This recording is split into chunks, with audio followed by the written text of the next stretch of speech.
On your Tuesday episode of Locked On Raptors, one of the things we know for sure about this summer is that Immanuel Quickley is going to get paid. How much will that be, and what will he have to improve on this summer in order to be worth the enormous bag the Raptors are sure to hand him? We get into that on today's show. Thanks for hanging. You are Locked On Raptors, your daily Toronto Raptors podcast, part of the Locked On Podcast Network, your team every day.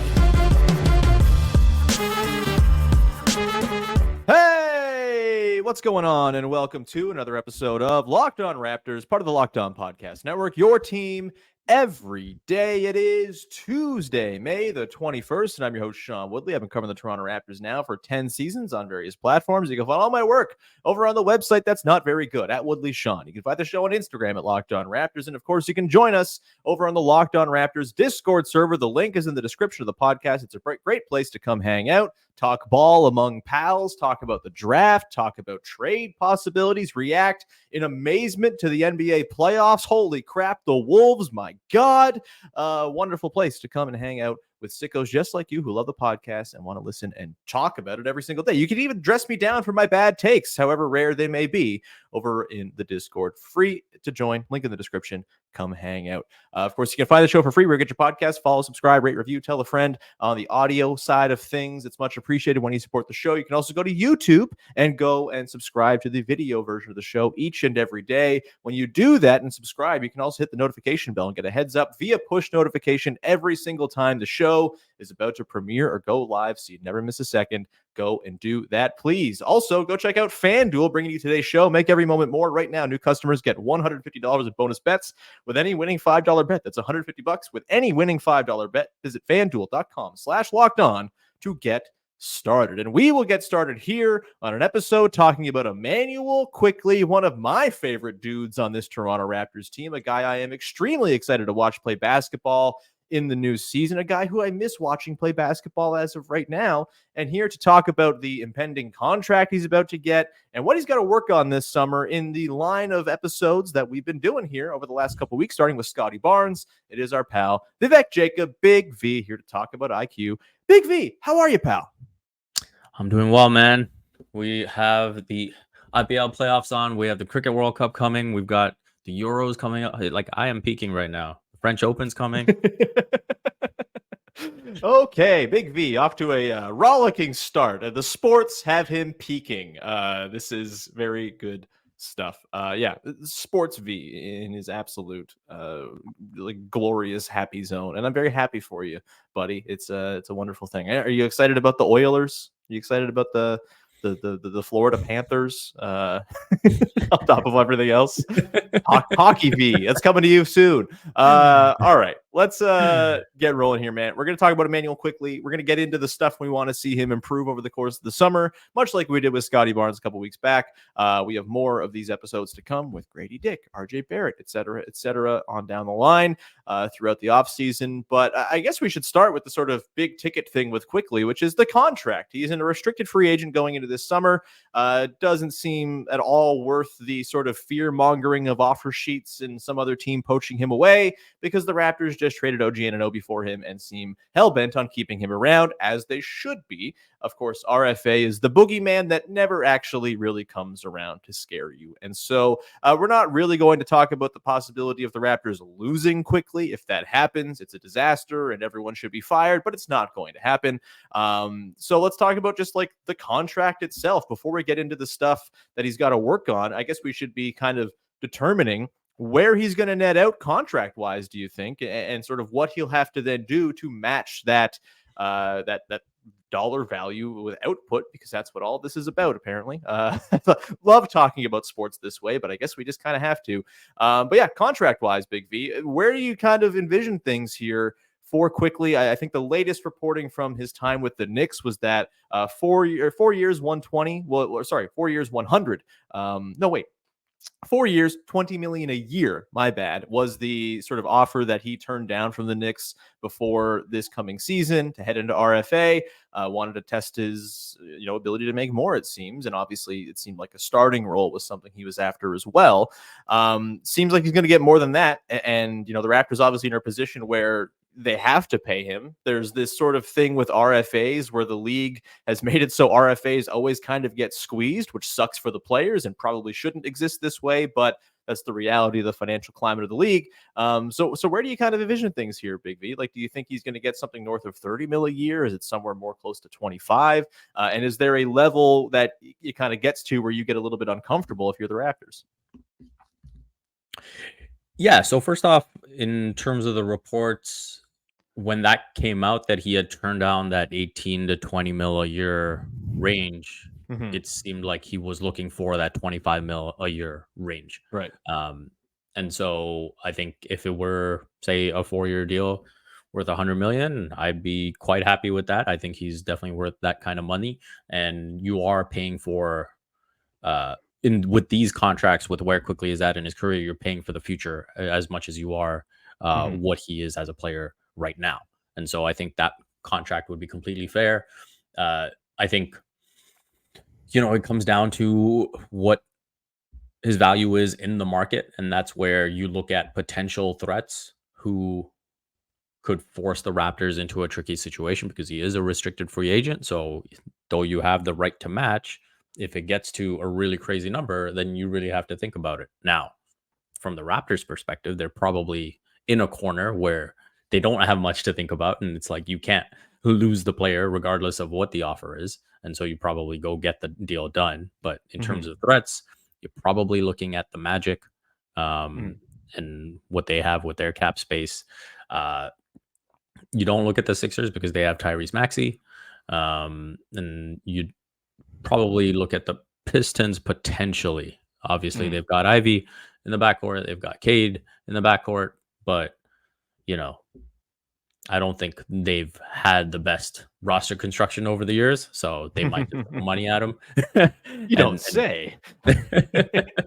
and make a decision from there. So I think the Magic are probably the biggest threat in terms of just saying, hey, here's the money. You would fit our team perfectly in terms of what we need. Obviously, you saw some of the offensive issues that presented themselves over the course of the regular season and then in the postseason as well.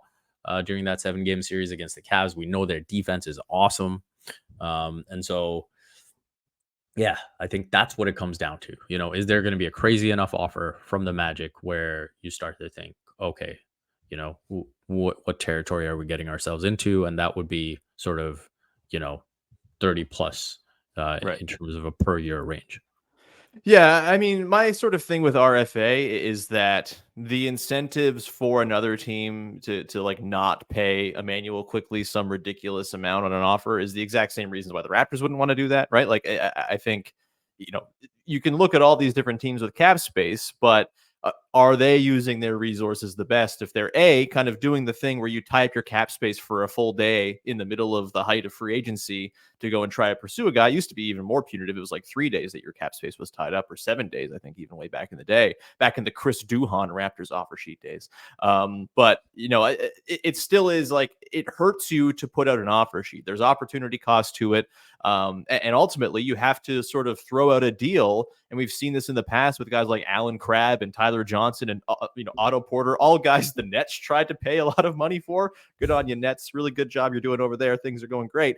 But like, you have to structure the deal in a way that actually probably hurts you, because you're trying to make it so the other team does not go and match because it hurts them. And so I just think the hoops you have to jump through to set up an offer sheet, not to mention like getting the player to agree. This is not just a thing where you throw an offer sheet and all of a sudden he's yours. Like, there's agency to the player here. He's a free agent. He can decide, no, I'm good. I'm happy with the sort of situation I'm going to have here in Toronto. I'm clearly going to be the lead guard. I'm clearly going to have a ton of responsibility here. I'm all right not taking this offer from some other team when the Raptors are going to give me something comparable. And so, yeah, I wouldn't worry about the RFA thing. And frankly, I think he's shown enough that if even some team comes crazy with like a Fred VanVleet level overpay, quote unquote, and it's like 4 years, 160, 40 million a year, I think you just accept, yeah, there's some risk to this, but you just say, okay, we'll match, and you go forth. 40 mil is going to be well below the max going forward. And I think, frankly, like I've said this before, I think there's a real chance Immanuel Quickley delivers max level production on his next contract. I think he's going to end up being underpaid for the production he's going to provide. And yes, I'm on the higher end of Quickley believers, but I think what we've seen so far, the way he just sort of took to being a higher leverage lead guard after the trade, the 6.8 assists to 1.8 turnover ratio, the 25-7 per 36 minutes that he put up as the lead guard on a team in a pretty miserable context, all things considered. I feel pretty good about whatever Quickley makes being market value over the course of the life of his next contract. And odds are he's going to be underpaid, because odds are that most RFAs are going to be underpaid based on how the league system is set up. And so, I wouldn't worry. I think, even if some team comes crazy with a max, you match it. I doubt that's happening because, again, the reasons to not give him a max are the same for other teams as they are for the Raptors. But I think he's earned a lot of money. He's going to be, I think, worth whatever the Raptors end up paying him. And it's just going to be a matter of the subtle improvements he can make to his game that then go and make him worth that in the future. Because as the player he is right now, he's probably not worth $30 million a year, maybe close. But, I think over the course of the next 4 or 5 seasons, that certainly can become very true with some subtle growth in the areas we are going to talk about next, Big V. We're going to get into the stuff that we think Quickley most has to improve upon this summer. We will do that in just 1 second. Today's show is brought to you by our friends over at FanDuel. It's winner take all time in the NBA and NHL, and FanDuel is giving you a shot to bring home a big win of your own. Right now, new customers get $150 in bonus bets with any winning $5 bet. That's $150 to bet on spreads, money lines, player props, and more. You can even go and take a look at the odds for the various playoff series, both in the NBA and in the NHL. You've got the Dallas Stars and the Edmonton Oilers. You've got the New York Rangers and Florida Panthers, 2 banger conference finals matchups. Who do you got in those? You can go put some money down on who your picks are. Same goes in the NBA. You've got the Wolves taking on the Mavericks. That series is going to be incredible. Yes, the Celtics are extremely heavy favorites over the Pacers, but maybe you put a little money on our boy Pascal Siakam pulling the upset, and you get a big payout if the Pacers go and pull off the unimaginable. Visit FanDuel.com/lockedon and make every playoff shot count. FanDuel, America's #1 sportsbook.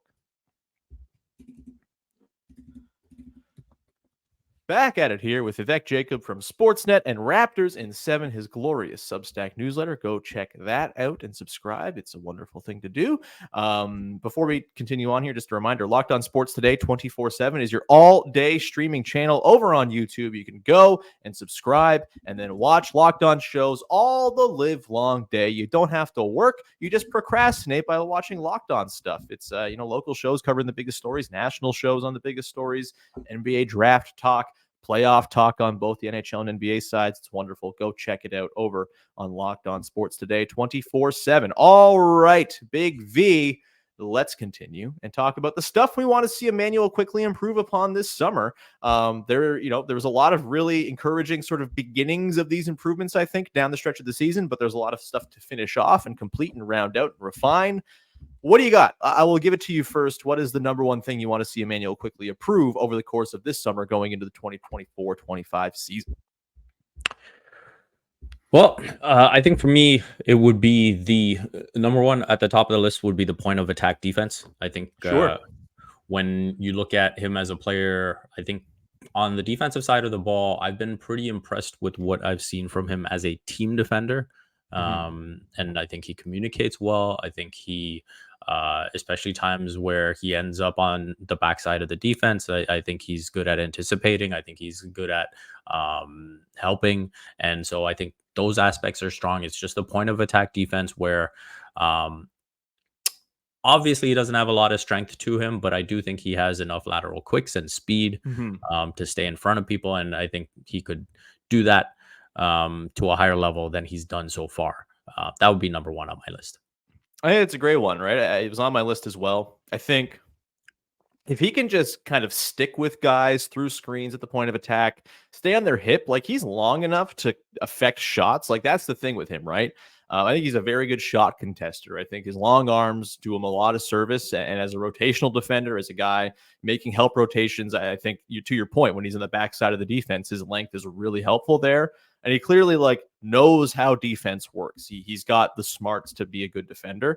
And look, if he never improves as a point of attack guy, it doesn't have to be a death knell, right? We were seeing right now, look at guys who are, leading their offenses in conference finals right now. Tyrese Halliburton, Mike Conley is the point of attack lead defender on obviously the best defense we've ever seen. There's just a horrifying bunch of pterodactyls out there ruining Nikola Jokic's life. But Mike Conley is someone they're getting by with. He's not an especially good point of attack defender. Kyrie Irving is making it work, although he's actually just playing incredible defense right now. Credit to him.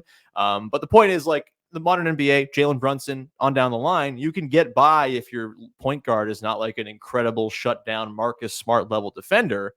But that said, you got to have some resistance at that position. And I think we saw the value of, or sort of the negative value of having a point of attack defender who is so lifeless at the point of attack, who gets hung up on screens, who loses the play and falls behind and never recovers and gets back to the offensive player's hip. We saw with Dennis Schroeder at the start of this year, where he just forgot how to play defense for 2 months, and the Raptors defense fell apart, not in small part because of that.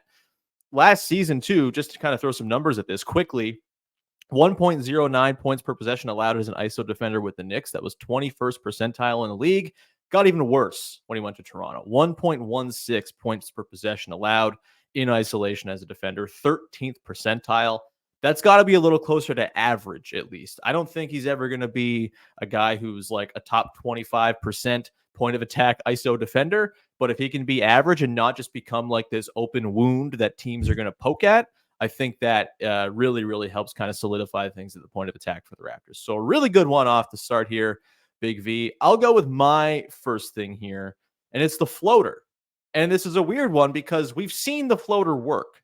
It just didn't work with the Toronto Raptors. Weird outlier for him from short mid-range with Toronto this season. Just 35%, a career low. If you look at all the different times in his career, all the full seasons, half seasons, whatever, 50% and 51% with the Knicks over last season, the first half of this year from floater range has never been down at 35%. At the lowest before that was around 40% from floater range. And this is the thing that kind of makes him into a 3-level scorer, right? He's not your traditional guy who's going to pull up from 18 feet. He's almost too quick. He kind of jumps that area of the floor when he's getting downhill outside of the little sort of dalliances he had, I think, down the stretch with that sort of fading Jamal Murray baseline mid-ranger, which is a fun little, counter he has. And I'd like to see that be part of the bag. But if that floater starts going at the rate it typically goes in for Immanuel Quickley, things get real interesting real fast for him as a lead guard. Did you see anything with his floater that made you sort of curious as to why it wasn't going in? Was there something that was happening sort of in the process of things that was throwing him off? Is it just a thing tied to being a higher leverage offensive player within the Raptors than he was with the Knicks? What happened to Quickley's floater, do you think? I think it was probably more so just a stretch where he was struggling with it. I think he was just in a bad patch. I think actually, if you look at that period after he came back from sort of some of that time away from the team, he was starting to hit again, and that was kind of encouraging. So I honestly would just look at it as something that was a bit of an outlier. And new team, new circumstances, learning the offense, all of that, and I think that I would expect him to 50% the last 2 seasons from that range with the Knicks. So yeah, I think dropping all the way down to 35%, I would not expect that to continue next season. I don't have any technical aspects to break down for you. I do just think that it was something that he was struggling with, where maybe it was a timing thing, understanding, Yak. If anything you point to, it's maybe just the general lack of chemistry with Scotty in the pick and roll. Sure. And so maybe getting into situations where he wasn't all that comfortable, and then, throwing a shot up from there. That's probably the only thing I would sort of pick at. But I think I would have to see it continue into next season to really think that, hey, like what's not working here, especially because we did kind of see a trend back after he came back. Yeah, I think that's totally fair. Like of all the things I have listed here, this is probably the thing I'm least worried about coming back around. But it is an important part of his game, right? Like that is like such an important in between shot. We see Yes. it for Tyrese Maxey, right? Like his touch on those floaters is elite, elite, elite. And it makes it so you have a counter if you're walled off at the rim, if the other team has a massive rim protector. And for a 6'3" guy in an NBA that's only skewing bigger, like the floater is a massive weapon. Go read our pal Joe Wolfon's magnum opus on the floater from a couple of years back to get an idea of just how valuable and why people kind of lean on that shot. But yeah, if that's going in for Quickley, boy, oh boy, things get real exciting because I do think he kind of becomes a legit true blue 3-level scorer. Because the other thing I want to get to is the rim pressure and the scoring at the rim. He gets there, he scores a lot. Can he finish or can he get there enough, right? Like he doesn't get there quite as often as he should to match the efficiency he's shown there. So we'll get to that coming up in just 1 second. Is my next thing I want to see him improve. Rim pressure from Immanuel Quickley and so much more coming up to close out the show.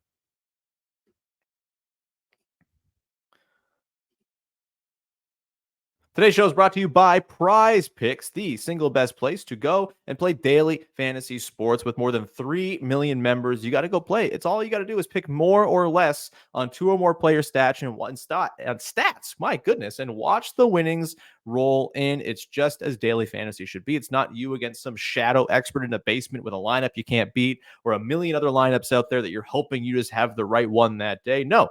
You're just picking against your own ability to choose more or less on given stat projections in given games. Get in on the playoff action and win up to 100 times your money on Prize Picks as you and the world's best players take the game to a new level during basketball's postseason. Of course, the hockey playoffs are going on as well now too, and you can win up to 100 times your money on Prize Picks with as little as 4 correct picks. You can turn $10 into $1,000 with basketball and hockey playoffs entries on Prize Picks, America's #1 daily fantasy sports app. Go check it out. Download the app today. Use the code LOCKEDONNBA for a first deposit match up to $100.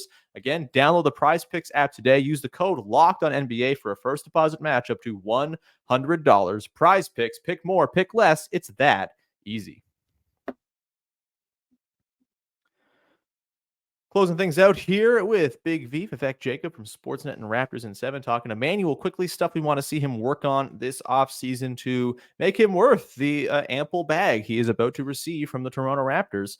I talked about rim pressure before the break. I'll get into this now. I think improving the frequency with which he can get to the rim, using his incredible speed to his advantage, is really high on my list of things I want to see Quickley improve. Because when he gets to the rim, seems like he can actually kind of hang. And I think, just from the eye test watching this season, a lot of sort of clanked shots off the backboard, maybe not the perfect touch around the rim.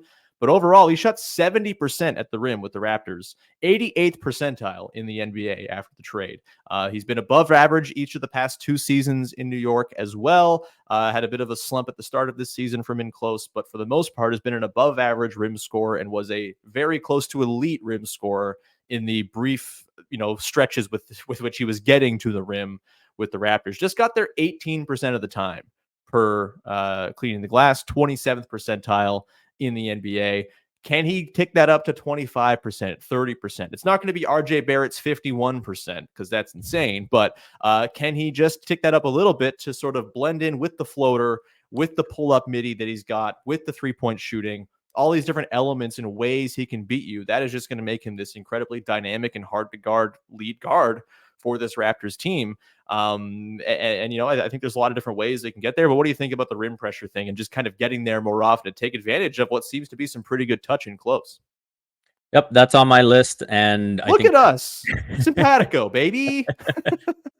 I think that's a big one. I think especially when people make the Quickley Maxey comparison, I think that's the one that stands out, where Maxey over the course of his career has gotten to the rim over 30% of the time. This past season, it was 31%. And so when you look at 18% for Quickley, it's like, hey, how do we get closer to that 30 number, right? And I think that's where actually maybe this ties in a little bit to some of the floater struggles. Is one of the things that we saw with Quickley as a Raptor is just picking up that dribble a bit too early, right? And I think again, just growing comfort within the offense. It's, hey, just recognizing, hey, keep that dribble alive. We saw a bit of gnashing again after he came back, and so maybe that was something that was helping him. But yeah, keeping that dribble alive for him is such a huge asset because of his ability to shoot. And it's a And I damn think, good handle, right? Like, yeah, keep yeah, that thing going. yeah. And so if he the longer he keeps that dribble alive, I think the more opportunities there will be to get to the basket. And maybe he can sort of have that short shift where it's like survey, okay, now I'm up with it, right? And I think those two aspects, whether it's finishing right at the rim or survey, and hey, now I've got the space in front of me. I think those are the two big things that can really elevate him in the painted area. Yeah, on the Tyrese Maxey point, a really, really great one by you. Maxey shot 63% at the rim this season. Again, quickly, 70% as a Raptor. That's, smaller sample, obviously, just 38 games, but it's a pretty heavy burden he was carrying for that Raptors team with not a whole lot of support and notably not a whole lot of Jakob Poeltl to set him off rolling downhill with big, hellacious screens. And I think playing more with Poeltl, that's like a pretty easy avenue, I think, to making this more of a thing Quickley can do. They only played 18 games together. That seems crazy. And they were, frankly, 9-9 in those games. Not bad. You'll take that. That's pretty encouraging stuff. As like a backbone play, Quickley plus Poeltl. We even saw it very early, even before the Pascal Siakam trade. I think of that Kings game, for example, where they made that, toward second half comeback. A lot of it was just, all right, we're going to run Quickley, Poeltl pick and roll, and Quickley's going to roll. They can fly to the rim or throw up lobs or short roll passes to Poeltl, and good things are going to happen out of that. I think having Poeltl around with his screen setting ability is going to have a big impact on his rim frequency. And, it doesn't even have to be that he shoots every time he gets there either, right? He's such a good kick out passer that just getting those paint touches is going to put the defense into rotation. It's going to bring two to the ball. It's going to cause the sort of drive, kick, and, swing in those sequences that you love to see in Darko ball. And so even if he's not shooting there all the time, simply getting to a paint touch is going to be a thing that is good for the Raptors offense if the ball is in Quickley's hands. The other thing too is like the fouls, right? Like I think he does get fouled like as a portion of his portion of his possessions. He gets fouled like well above average in terms of just frequency. He only averaged like 4.5 free throw attempts. That was really ticking up by the end of the season though. And I think if he can become like a 6-7 free throw a game guy, like again, you're looking at all these different avenues to really efficient offense for a guy who also offers you incredible 3-point shooting from above the break. That is a recipe for a damn good basketball player and one that is absolutely worth the ample amount of money you're about to go and pay him. So yeah, the rim pressure one is great. Do you have another thing you want to see Immanuel Quickley improve upon? I think the last thing I had on here was just the catch and shoot percentage. Yeah. So post All-Star break, he shot 32.7% on catch and shoots. And I think for Quickley, you would say that number is too low. Sure. He's too good a shooter. I mean, who is that? 41.3% as a pull-up shooter. So I think. Can we talk about how bonkers that is, man? Yeah, it's nuts. He's so good. Yeah, that has been a sight for sore eyes. But when you can shoot that well off the pull up, I think we can expect a bit more off the catch. And so I think next season, you definitely expect him to be at least 36% or better. Ideally, for the type of shooter he is, you probably want to see 40% or better. You would expect the pull-up number to come down a bit. You wouldn't be surprised if that came down to like 37, 38. But it'd be amazing if that could elevate. And you'd certainly want more than 32.7% that he was post All-Star break. Yeah, for sure. I think that's also a bit of a Poeltl thing as well, right? Like Poeltl was not there much after the All-Star break, and so many of the good looks Quickley was getting early on in his time with the Raptors was, those little pin downs that Poeltl would set for him, those little sort of multi-guy actions around the elbow where, okay, he's springing free on the wing, and all of a sudden there's an easy look for him. Scotty Barnes too, right? Like Scotty and Quickley did not establish great pick and roll chemistry. But I do think, Scotty posting up and spraying across court pass to Quickley was something we saw quite a bit. and it's something that made me feel all sorts of tingly inside. It was very exciting. And I think, not having the two best passers on the team, essentially the two most important guys, the best screener on the team, not there, certainly affected the quality of the catch and shoot looks that Quickley was getting. And so you'd hope that playing with a healthier team with a little bit more time to sort of, grow and gel together will just kind of make those looks a lot more sort of in rhythm and wide open, as they were quite often when he was playing with both of those guys because of the stuff they like to run within their offense. But that's a really good one. Catch and shoot threes, man. This team needs them, and Quickley is one of the guys who can offer him in the most abundance and volume. And I think at full health, the way you can use him both on and off the ball, I think is really exciting, man. I think there's just so many possibilities with the packages you can roll out with him. And I guess my last thing, and we talked about this with Scotty Barnes as well, but the connection with Scotty Barnes, I think, is something that needs to be massaged. I don't have any issues or concerns. Like, I think it will over time. I think they'll figure it out. I think it's a bit of a trickier fit because you have Jakob Poeltl there, who, you kind of want naturally to be involved in a lot of your screening actions. And so figuring out ways to use Poeltl or, find other players to slot in Poeltl's position and then use that, backbone play, Scotty and IQ. I mean, that is going to be a play that is a source of buckets for this Raptors team for hopefully the next 5 years at least. And I think how they go about sort of massaging that Scotty IQ fit and sort of working them in around Poeltl and his lack of shooting is going to be a fascinating thing. A pretty big challenge for the front office, but I think they can make it work because Poeltl can do some stuff, right? Like he's not a spacer at all, but he's a fantastic screener. He's someone who's really good in the dunker spot with those little push shots. There are ways to make this thing work, and maybe it's not perfect harmony, but it can absolutely be functional enough to help you be like an above average offense, which I think this team is certainly going to have to be next season if they want to be competitive. Any parting shots on Immanuel Quickley other than, God, I can't wait to watch this dude again? Yeah, I mean, that's all I was going to say, man. Post All-Star break, his numbers are 21.2 points, 7.8 assists, 5.7 rebounds, 1.2 steals, 38.5% from three. That's a heck of a player. And in a garbage context, it needs to be noted, like a garbage context. Yeah. So give him the money. Let's see him back in a Raptors uniform, and let's get back to some winning ways.